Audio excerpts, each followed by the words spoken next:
The manila envelope arrived at 3:47 p.m. on a Tuesday in March 1995. Denzel Washington was in his home office, reading scripts for potential projects, when his assistant knocked on the door with a look of dread on her face. "Mr. Washington," she said quietly. "This came by courier. It's marked urgent and personal." Inside that envelope were divorce papers filed by Pauletta Washington, his wife of 12 years, the mother of his children, and the woman he thought he knew better than anyone in the world. But what Denzel didn't know was that Pauletta had been planning this moment for 8 months. She had consulted lawyers, arranged temporary custody agreements, and even found a new place to live. In her mind, their marriage had been over for years. She was just finally making it official. What happened in the next 72 hours would either destroy one of Hollywood's most solid marriages, or prove that sometimes the closest relationships require the biggest risks to survive. The divorce papers that should have ended everything instead became the beginning of the strongest marriage in entertainment history. We've all been there, the moment when we realize that the person we love most has been suffering in silence, when success in one area of life has cost us everything in another, when we discover that the foundation we thought was solid has been cracking for years without our notice. That's exactly where Denzel Washington found himself on that March afternoon in 1995. But this wasn't just about one marriage in crisis. This was about the universal challenge of balancing ambition with love, career with family, public success with private happiness.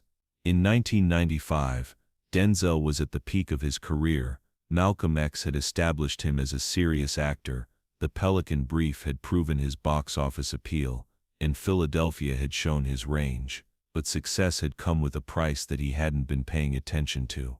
Pauletta had met Denzel in 1977 when they were both struggling actors. She had supported him through years of rejection, celebrated his breakthroughs, and built a family while he built a career. But somewhere along the way, the partnership had become a one-way street, and Pauletta had finally decided she deserved better than being married to someone who was physically present but emotionally absent. The divorce papers weren't just a legal document, they were a declaration that love without attention, commitment without presence, and marriage without partnership weren't enough anymore. But what Denzel discovered when he read those papers would change his understanding of marriage forever. The first page was standard legal language, but attached to the filing was a handwritten letter from Pauletta that began, "Denzel, if you're reading this, it means you actually opened mail that was marked personal instead of having someone else handle it. That's the first sign of hope I've had in 2 years." The letter continued for 4 pages, detailing moments that Denzel had forgotten but Pauletta had been collecting like evidence. The school play he missed because of a last-minute audition, the anniversary dinner she ate alone because he was in character and couldn't break his preparation, the family vacation where he spent more time on script notes than with his children. But the line that stopped Denzel cold was this: "I married an actor, but I fell in love with a man. Somewhere along the way, the man disappeared, and I've been married to a career for the past 3 years." Denzel realized he couldn't remember the last time he and Pauletta had talked about anything other than schedules, logistics, and the practical details of managing their life together. When had they stopped being lovers and become business partners? When had their marriage become another item on his calendar instead of the center of his world?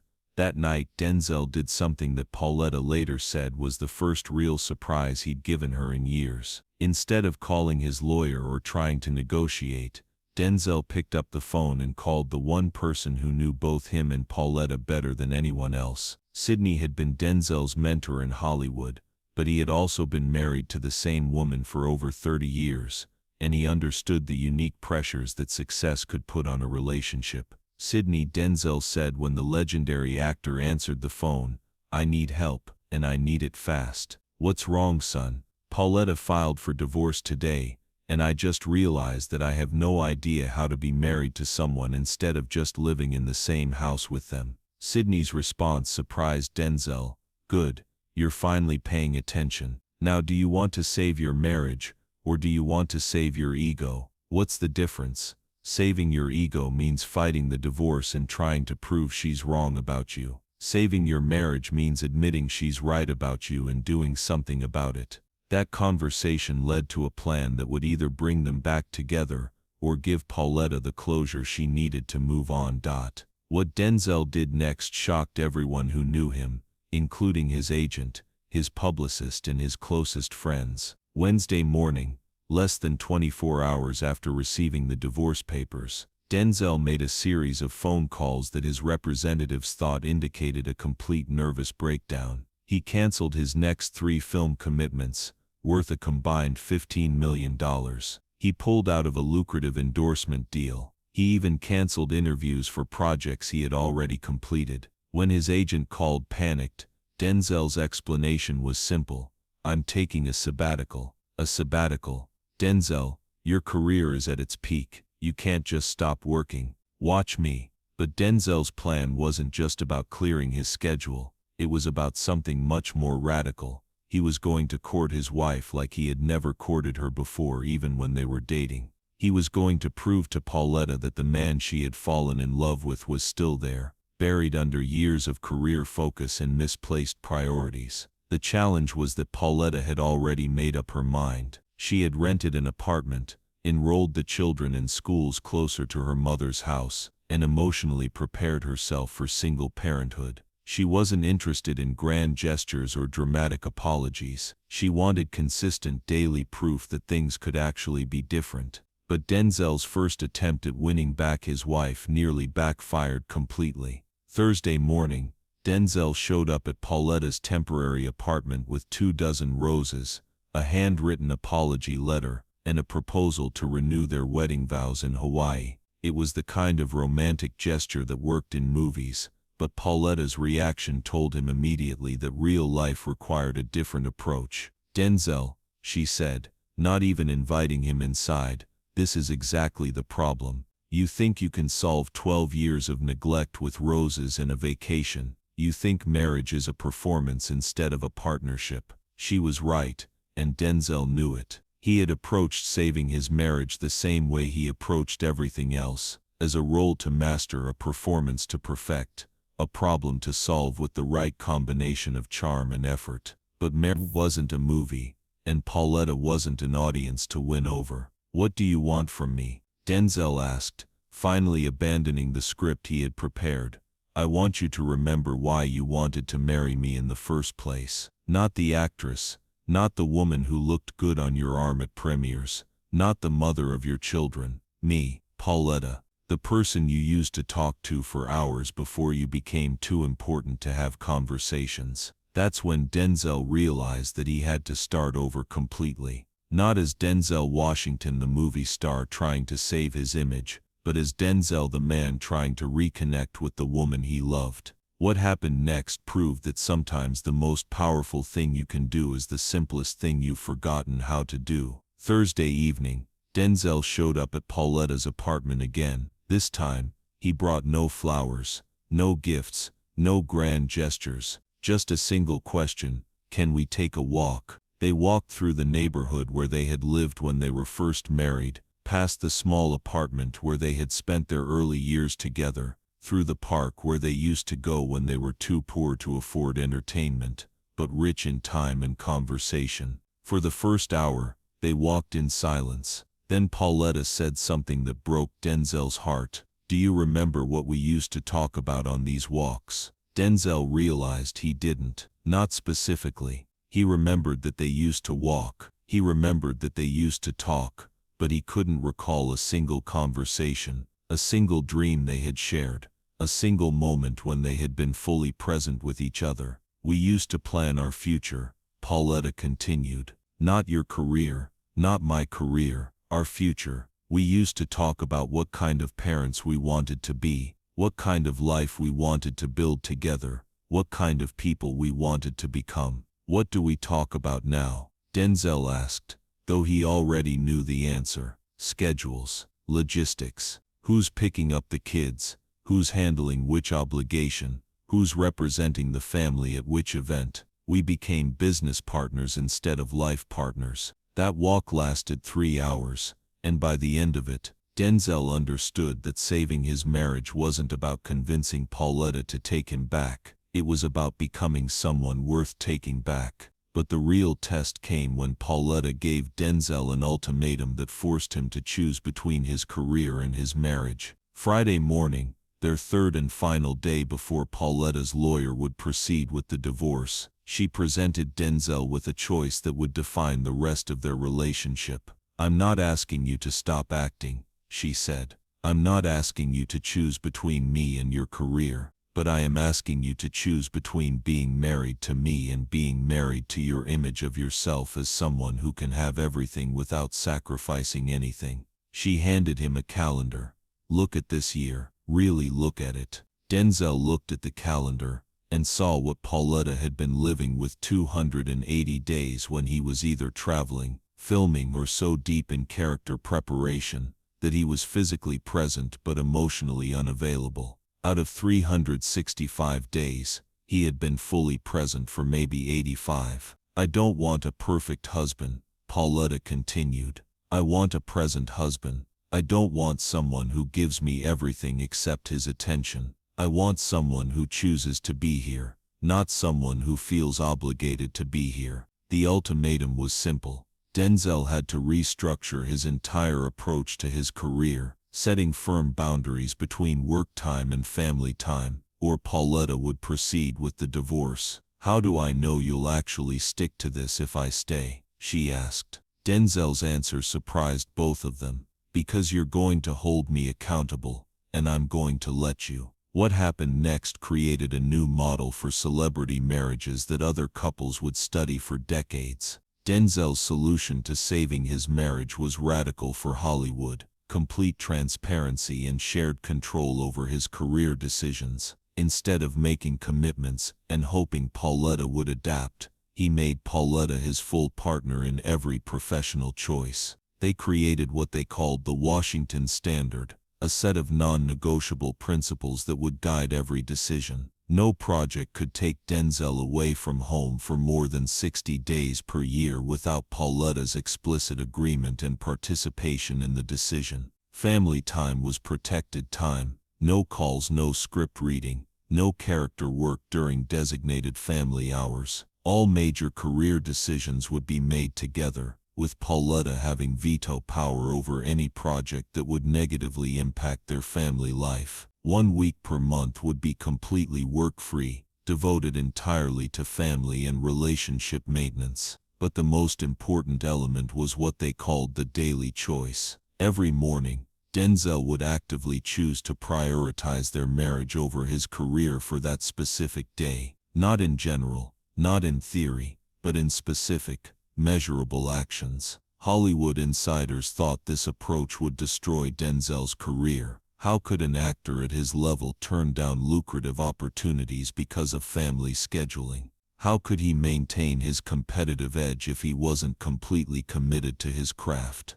The real test of their new approach came 6 months later, when Denzel was offered the role that would become Training Day, with one catch that threatened to destroy everything they had rebuilt. The role of Alonzo in Training Day was exactly the kind of complex, challenging character that Denzel had built his career on. It was also a role that would require 4 months of preparation, including spending time with real LAPD officers, immersing himself in the psychology of corruption, and maintaining an intense, morally ambiguous mindset that would be difficult to separate from his personal life. Under their old system, Denzel would have taken the role immediately and figured out the family logistics later. But under the Washington Standard, he had to get Pauletta's agreement before committing. "This role scares me," Pauletta told him, after reading the script. "Not because of the content, but because I know how deeply you go into character. I'm afraid of what 4 months of being Alonzo might do to you, to us, to our children." It was the ultimate test. A career-defining role that could earn him an Oscar, versus the promise he had made to never again prioritize his career over their marriage. Denzel's solution showed how completely he had changed his approach to balancing ambition with love. Instead of choosing between the role and his marriage, Denzel created a third option that no actor had ever attempted before. He told director Antoine Fuqua that he would take the role, but with conditions that would allow him to maintain his family commitments while still delivering the performance the film required. First, Pauletta would be involved in the character development process, helping Denzel find ways to access Alonzo's psychology without losing himself in the darkness of the character. Second, they would establish decompression rituals, specific activities and conversations that would help Denzel transition out of character at the end of each day's shooting. Third, if at any point Pauletta felt that the role was damaging their relationship or his connection with their children, Denzel would modify his approach immediately, even if it meant compromising his performance. Most importantly, Denzel approached Alonzo not as a character to inhabit completely, but as a character to understand and portray, while maintaining his connection to his own values and identity. The approach worked beyond anyone's expectations. Denzel's performance in Training Day was widely considered the best of his career, earning him the Academy Award for Best Actor. But more importantly, his marriage emerged from the filming process stronger than before, proving that artistic excellence and family commitment weren't mutually exclusive. But the real vindication of their new approach came 5 years later, when Hollywood was rocked by a series of high-profile celebrity divorces, and reporters began asking what made the Washington marriage different. In 2000, as marriages around them crumbled under the pressure of success and fame, Denzel and Pauletta were asked by Oprah Winfrey what their secret was. Denzel's answer surprised everyone. "We almost got divorced in 1995, and it was the best thing that almost happened to us." Oprah asked, "Those divorce papers forced us to confront the fact that we had been coasting on love instead of actively choosing love every day. We thought marriage was something you achieved, like a career milestone. We learned that marriage is something you practice, like piano or prayer. You have to do it consistently, intentionally, or you lose the ability." Pauletta added, "The divorce papers weren't the end of our marriage. They were the beginning of our real marriage. Everything before that was just two people living parallel lives in the same house." By 2000, the Washington standard had become a template that other celebrity couples were studying and adapting. Marriage counselors were recommending their approach to clients, and business schools were analyzing their model as an example of successful work-life integration. Then came 2012, and the moment that proved how completely their marriage had been transformed. On their 29th wedding anniversary, Denzel and Pauletta were featured on the cover of Ebony magazine with the headline, "Hollywood's Most Solid Marriage." But the real story wasn't their longevity. It was how they had redefined what marriage success looked like in the entertainment industry. The article revealed details that shocked Hollywood. Denzel had turned down over $200 million worth of film offers in 17 years because they conflicted with family commitments. He had restructured his entire career around their relationship, and rather than limiting his success, this approach had made him more selective, more focused, and ultimately more successful. "People ask if I regret the roles I didn't take," Denzel told the interviewer, "but they never ask if I regret the family moments I would have missed if I had taken them. I can make another movie. I can't remake my children's childhood or my wife's trust." Pauletta's perspective was equally revealing. "Filing those divorce papers in 1995 was the scariest thing I ever did. But it was also the most loving thing I could do for both of us. Sometimes you have to risk losing something to save it." But the most powerful validation of their approach came in 2017 when their son John David Washington began his own acting career and asked for their advice on balancing ambition with relationships. "Dad," John David asked, "how do I build a career without sacrificing everything else that matters?"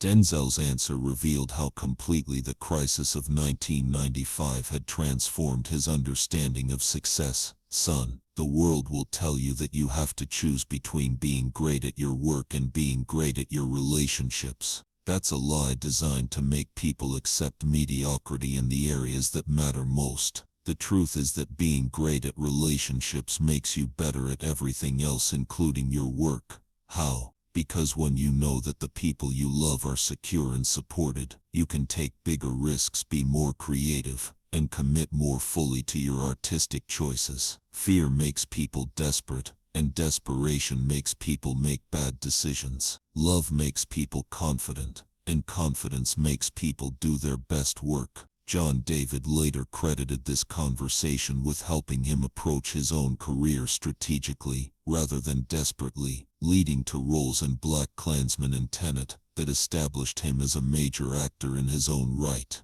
But the most moving proof of how completely their marriage had been healed came in 2020, when Pauletta was diagnosed with a serious illness, and Denzel's response showed the world what 25 years of intentional love looked like. When Pauletta was diagnosed with breast cancer, Denzel didn't just support her he restructured his entire life around her care and recovery. He postponed film projects, declined interviews, and spent 6 months focused entirely on her treatment and healing. "This is what marriage looks like," he told reporters who asked about his hiatus. "Not the good times when everything is easy, but the challenging times when you get to prove that your commitments are real." Pauletta's recovery was complete, and their relationship emerged from the crisis even stronger. "That man who almost lost me to neglect in 1995 became the man who saved my life with attention in 2020, she said in interviews after her recovery.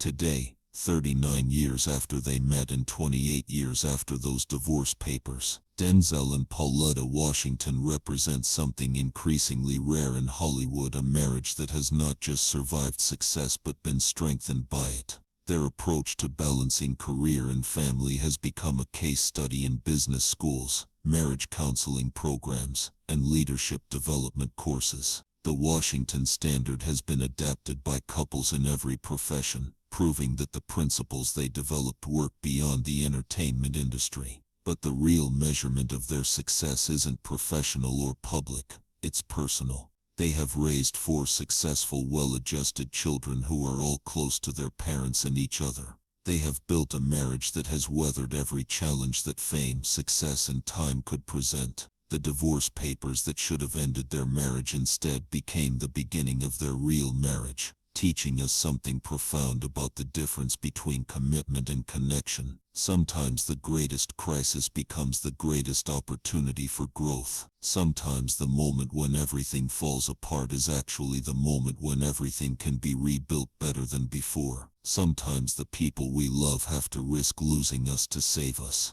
Denzel and Pauletta Washington's story reminds us that marriage isn't a destination you reach, it's a choice you make every day. It's not something you achieve once and then coast on. It's something you practice consistently, intentionally, with the same dedication you would give to any other skill you wanted to master. The man who almost lost his family because he thought success meant having everything instead became the man who redefined success as choosing the right things. The woman who was brave enough to risk her security to demand her worth became the partner in one of the strongest marriages in entertainment history. And maybe that's the most important lesson of all, that love isn't enough if it's passive, that commitment isn't enough if it's unconscious, and that the strongest relationships are the ones where both people are willing to risk everything to make sure they're building something real. The divorce papers that never got filed became the foundation for a marriage that has inspired millions of people to expect more from love, to demand more from partnership, and to understand that the best relationships aren't the ones that never face crisis, they're the ones that use crisis to become stronger.